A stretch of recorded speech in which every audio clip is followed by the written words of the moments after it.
What I'm showing here is an auto launch of an exercise. It should kick off at 12:08, so I'm going to get interrupted here, but I'll try to talk around it. It's a Bixby capsule, which is available on Samsung phones in the Bixby marketplace. This capsule is called Senior Workout.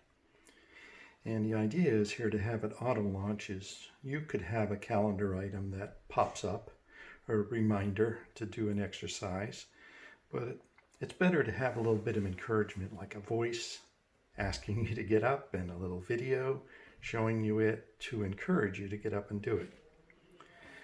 And I'll keep talking here. It's another few seconds to go before it auto launches. And how the auto launch takes place is Bixby routines on a, here we go. Grandpa, it's time for your workout. While sitting in your chair, extend your arms out horizontally to the side and make there's a circular grandpa motions working out, right? alternating between clockwise and I'm going to counterclockwise. just cancel Do this for now 20 because to I don't 30 want to do it.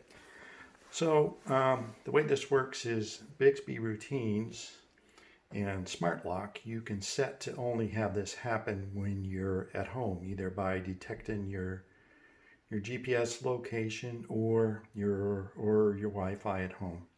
And so it'll only run then. Again, it's you could launch this by hand, by speaking, or a shortcut on the home screen. But this is just auto launch at a timed event to get you to get up and do it. And that's it.